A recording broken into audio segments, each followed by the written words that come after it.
Hi guys, welcome back to Homeschooled Chickens. Today we're going to be talking about our field trip to the Kansas state capital in Topeka. We'll talk about cost, what to do, what not to do, and how you can best be prepared for your field trip. Let's get started.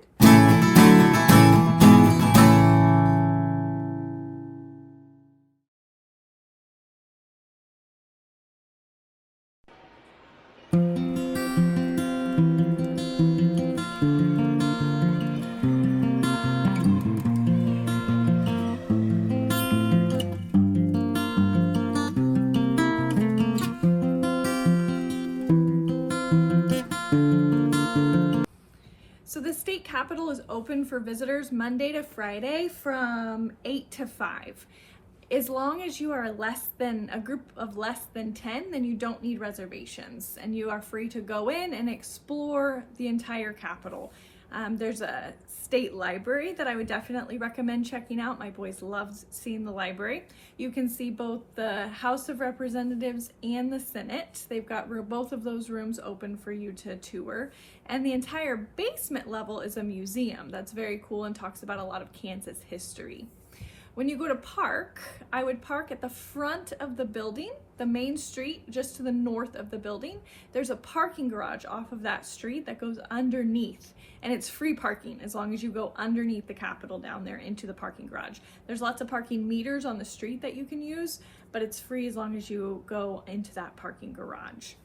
So Monday to Friday, 8 to 5, park in the garage, and it's free.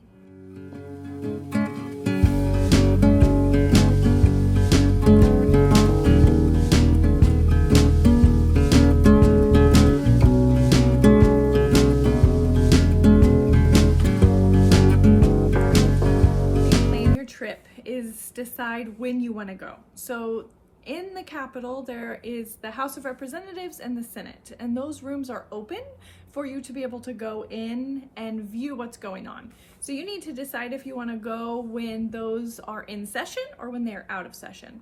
So when they're in session, it's pretty cool. You can go into the back of the room and you can watch the legislators make decisions and vote on bills, and you have to be very, very quiet and you have to stay in the back.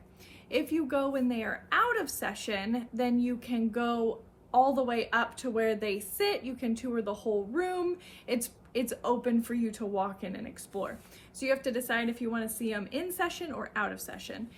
They usually start in session around January 9th, and they're in session for 90 days. It usually goes till about May. So you can plan if you want to go before that, after that, if you don't want to do it when they're in session, or during that time frame if you want to go when they are in session.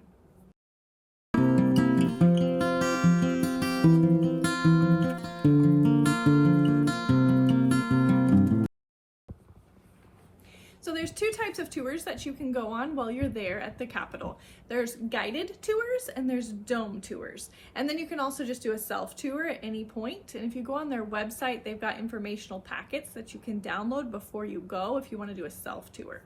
The guided tours, when you come up from the parking garage into the main lobby, there's an informational desk to the left, and that's where you'll meet for both the guided tours and the dome tours. So the guided tours, both tours, as long as you have a group of less than 10, you do not need reservations. You can just show up. The guided tours start at 9, 10, 11, and then 1, 2, and 3.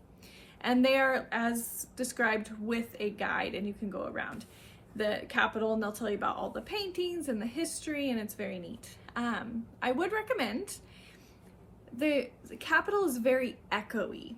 And during the morning sessions, the public school kids are there on field trips. So it is very, very loud. It is hard to hear with the guided tours. So if you have a kiddo that has issues with auditory stimulation, you might stick to the afternoons at the Capitol. The morning was very busy, and then all the public school kids left around lunchtime, and then we had the place to ourselves in the afternoon. So that's a tip for both the tours, and then if you have a kiddo that doesn't like a lot of loud noises. So those are the guided tours. The dome tours are at 9:15, 10:15, 11:15, 1:15, 2:15, 3:15. So this, make sure you bring tennis shoes. You are climbing 300 steps all the way up into the very top of the Capitol. It is into the dome, and you can go out at the very top. It is very, very cool. It is very neat. Not good if you're scared of heights. Every 20 feet or so, they stop and they will let anybody that is scared go back down. So it's not once you start, you have to finish. They will take you back down if you get scared. My legs were shaking, shaking by the end of it, and I love heights, but it was a workout. So be prepared, make sure you're fit and your kids are able to do it if you start that dome tour. But it is very cool to see. It's very cool to see the history, the original structure, how they did it, and then the view at the top is very cool. So those are the two types of tours. The guided tour, which they can take elevators. You don't need to be physically fit to be able to do that. And then the dome tours.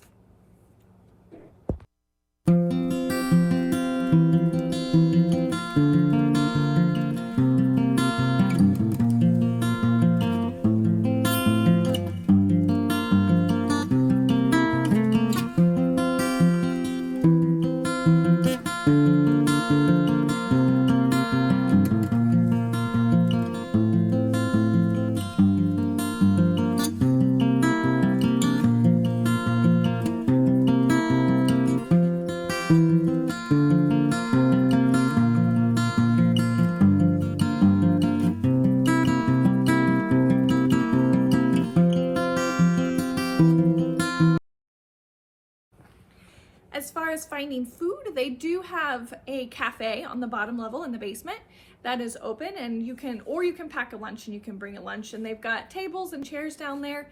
We went on a very nice day, so we grabbed sandwiches from the cafeteria and then went out on the lawn and ate our lunches on the lawn. But there is food that's available to you. There are drinks that's available to you. Those obviously do cost. The tours are free of charge. You can get into the Capitol free of charge. I will remind you though, no matter what doors you go out, you always have to come back in the same doors. So you might find yourself walking all the way around the Capitol and coming back through security each time you go out a set of doors. So be mindful of where you're exiting the building.